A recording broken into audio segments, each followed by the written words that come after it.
Assalamualaikum warahmatullahi wabarakatuh. Assalamualaikum. Allahumma salli ala sayyidina Muhammad wa ala ali sayyidina Muhammad.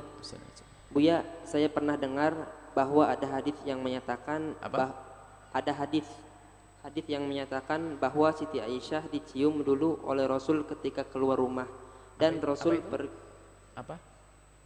ada hadis yang menyatakan bahwa Siti Aisyah dicium dulu oleh Rasul ketika keluar rumah dan Rasul pergi sholat tidak wudu lagi. Itu hukumnya gimana, Buya? Kalau istri selesai sholat cium tangan suami atau suami cium kening istri? Baik. Ini adalah perbedaan di antara para ulama tentang menyentuh perempuan. Apakah menyentuh perempuan membatalkan wudu atau tidak? Di dalam mazhab Imam Syafi'i, menyentuh perempuan yang bukan mahramnya. Bukan mahram itu adalah yang boleh dinikahi. Biarpun dinikahi, yang boleh dinikahi itu adalah bukan mahram. Jadi kalau bukan mahram batal wudu. Tentunya dengan syarat 5 ya. Ada pelapisnya di bagian kulit ya, syaratnya 5. Perempuan batal wudu, menyentuh perempuan itu adalah syaratnya 5. Laki perempuan. Kemudian sudah sama-sama batas dewasa. Yang ketiga tidak ada pembatasnya biarpun tipis. Kalau ada pembatasnya maka tidak membatalkan lagi. Yang keempat adalah tidak digigi sama rambut sama kuku. Jadi kalau Anda nyentuh rambut nggak batal. Ya. Kemudian di sini adalah lawan jenis.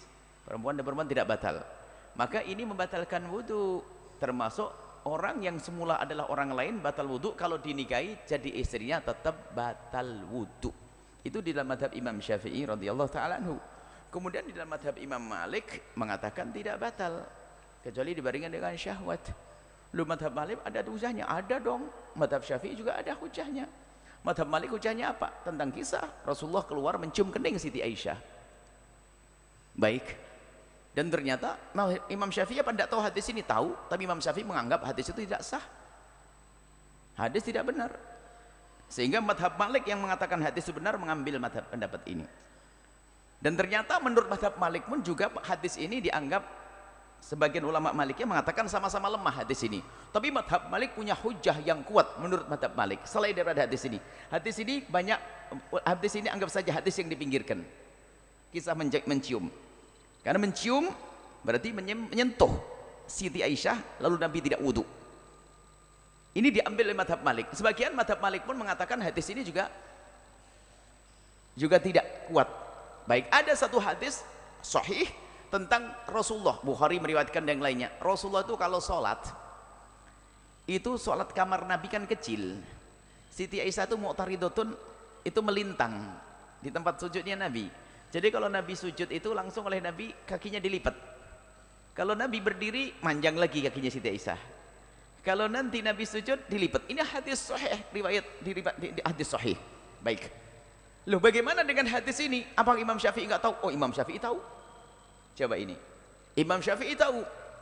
Lalu kenapa Imam Syafi'i tidak mengambil? Nah, Imam Syafi'i juga punya rambu-rambu untuk mengambil satu hadis.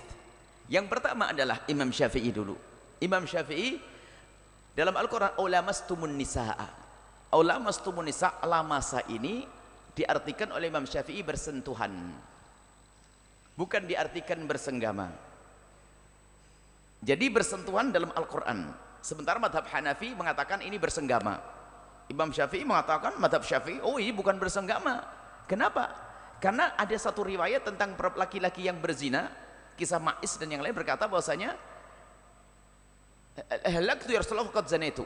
Maksudnya, aku hancur, aku telah berzina Rasulullah. Tahirni, sucikan aku. Kemudian Nabi mengatakan apa? La'allaka lamasta. Mungkin kamu masih bersentuhan loh. Coba. Kalau lamasa artinya bersenggama, Nabi nggak akan bertanya la'allaka lamasta. Tapi Nabi bertanyanya, mungkin kamu masih bersentuhan saja. Tidak, kami melakukan ya Rasulullah, baru ningkat. La'allaka qabbalta, mungkin nyium saja. Tidak ya Rasulullah, aku melakukan. La'allaka fakhatta, mungkin tidak sampai masuk. Tidak, saya melakukan. Berarti apa? Ada 4 martabat. Yang pertama lamasa. Dalam hadis lamasa artinya bersentuhan tangan. Baik. Madhab Hanafi pakai hujah tadi bahwasanya atau Maliki melintangnya Nabi. Lamasa artinya bisa saja bersentuhan, mungkin. Bagi yang mengatakan lamasa artinya bisa bersentuhan dan artinya bisa bersenggama. Baik, oke. Kalau madhab Syafi'i artinya bersentuhan, tapi madhab yang lain diartikan senggama. Dan memberi makna senggama tentu ada sebabnya. Kenapa madhab Hanafi mengatakan itu bersenggama? Karena apa? Ada hadis sahih, Nabi bersentuhan menurut dia, menurut madhab Hanafi. Menurut madhab Hanafi ini ada Nabi menyentuh, tapi ternyata Nabi tetap melakukan sholat, yaitu hadis sahih tadi. Baik, apakah itu benar Nabi menyentuh atau tidak? Yang sahih ini, Nabi sholat, kemudian Siti Aisyah melintang, kemudian kakinya kemudian dilipat waktu sujud, setelah Nabi berdiri, kakinya melintang lagi. Dan ini terjadi berulang-ulang. Baik, hadis ini sahih menurut madhab Syafi'i dan menurut madhab yang lainnya sahih. Baik, lalu bagaimana madhab Syafi'i? Imam Syafi'i kok menolak hadis ini? Bukan hadis mencium tadi, mencium sudah dipinggirkan, bukan hadis mencium, tapi hadis tentang ini, hadis sahih melintangnya Siti Aisyah waktu Nabi Muhammad sholat. Jawabannya madhab Syafi'i dalam dalil itu. Saya punya Quran sudah jelas tadi, ya pun Quran punya makna sini-sini menurut yang lainnya, tapi menurut madhab Syafi'i Quran tadi mengatakan bersentuhan.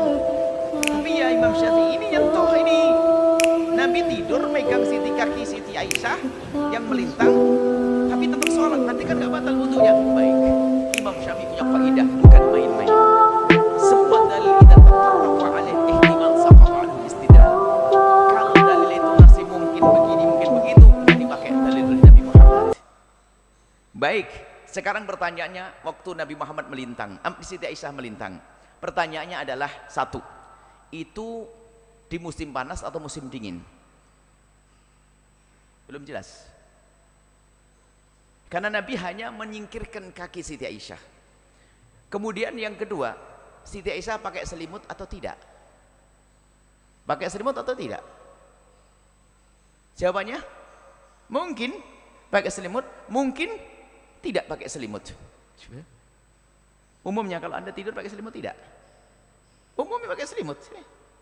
Ya enggak? Apalagi musim dingin. Berarti ini mungkin kalau musim dingin nggak pakai selimut mati. Kalau musim dingin nggak pakai selimut mah.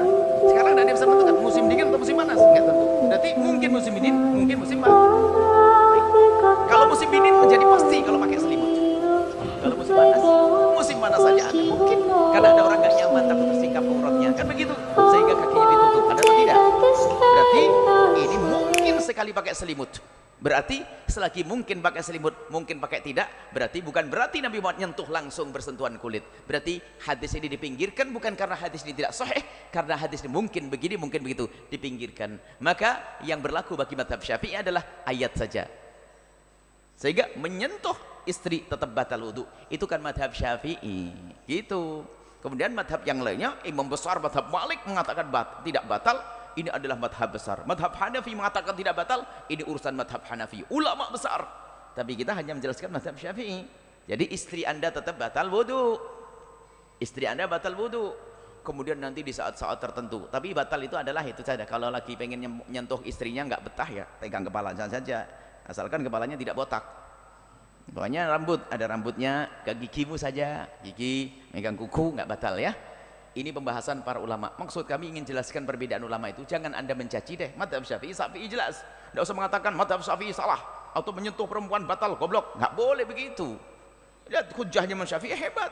Hujah Imam Malik juga hebat. Hanafi juga hebat. Mereka ulama-ulama besar. Ini perbedaan di antara para ulama. Wallahu a'lam bishawab.